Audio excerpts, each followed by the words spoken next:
یہ بات آپ نے ضرور سنی ہوگی کہ ہندوستان میں مسلمان آئے، مسلمانوں نے ہندوستان کے اوپر قبضہ کیا اور پھر اپنی اسلامی حکومت قائم کی۔ جب آپ یہ بات سنتے ہیں تو آپ کے دماغ میں یہ خیال آتا ہے کہ جس وقت ہندوستان کے اندر مسلمان آئے اس وقت ہندوستان کی ایک ملکی حیثیت تھی، حالانکہ ایسا بالکل نہیں ہے۔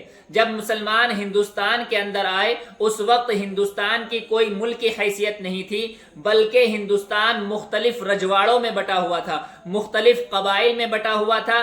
چند ضلع کی حیثیت کے علاقے ایک صوبہ کہلاتے، اس صوبے کا ایک راجا ہوتا۔ اس طریقے سے ہندوستان کا نظام چل رہا تھا۔ چونکہ مسلمانوں کے اندر طاقت، ہمت، اولو العزمی ہے، تو مسلمانوں نے اپنی اسی بہادری اور طاقت کا استعمال کر کے ہندوستان کے ان رجواڑوں کو ختم کیا، ان قبائل کو ختم کیا اور ان تمام رجواڑوں کو ایک دھاگے کے اندر پرو دیا اور دنیا کے نقشے پر ایک ملک کی حیثیت عطا فرمائی۔ تو یہ مسلمانوں کا کارنامہ تھا کہ مسلمانوں نے ہندوستان کو ہندوستان بنایا۔ اس کارنامے کو آج گالی کے طور پر پیش کیا جاتا ہے کہ مسلمانوں نے ہندوستان کے اوپر قبضہ کیا، ہندوستان کے اوپر حملہ کر کے ہندوستان پہ قبضہ کیا اور پھر اپنی اسلامی حکومت قائم کی۔ تو یہ مسلمانوں کا کارنامہ ہے۔ تو 4 کارنامے ایسے ہیں جو صرف مسلمانوں نے انجام دیے ہیں، کسی اور نے انجام نہیں دیے۔ پہلا کارنامہ تو یہی ہے کہ ہندوستان مسلمانوں کے آنے سے پہلے رجواڑوں میں بٹا ہوا تھا۔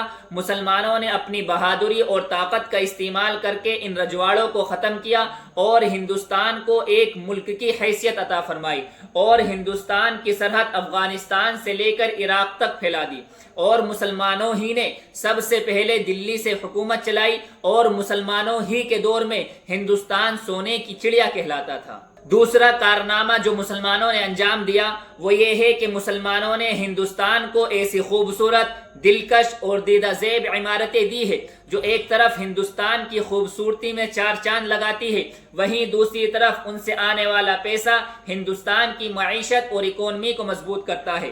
چنانچہ لال قلعہ اور تاج محل آج بھی ہندوستان کے ماتھے کا جھومر سمجھے جاتے ہیں، اور تاج محل اور لال قلعے سے آنے والا پیسہ آج ہندوستان کی اکانومی اور معیشت کو مضبوط کر رہا ہے، اور تاج محل آج دنیا کا 7واں عجوبہ ہے۔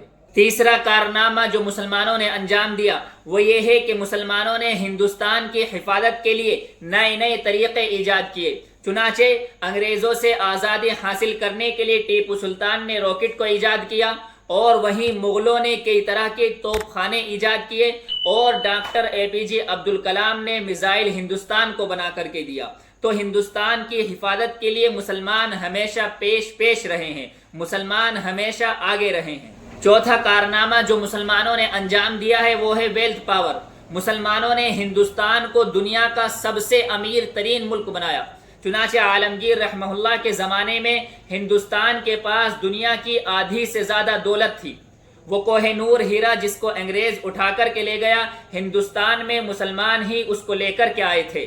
تو میرے عزیزو، یہ وہ کارنامے ہیں جو صرف اور صرف مسلمانوں کی جھولی میں آتے ہیں۔ آج مسلمانوں کے ان کارناموں کو لوگوں کے سامنے بیان کرنے کی ضرورت ہے، اور مسلمانوں نے جنگ آزادی میں جو قربانیاں دی ہے اور ہندوستان کی ترقی میں جو محنتیں کی ہے، ان تمام چیزوں کو آج لوگوں کے سامنے بیان کرنے کی ضرورت ہے۔ لوگوں کو یہ بتانے کی ضرورت ہے کہ ملک ہندوستان ہمارا ہے۔ مسلمانوں کو یہ سمجھانے کی ضرورت ہے کہ ملک ہندوستان ہمارا ہے، اس ہندوستان کی بنیاد ہم نے رکھی ہے، اس ملک کو ہم نے بسایا ہے، اس ملک کی تعمیر ہم نے کی ہے۔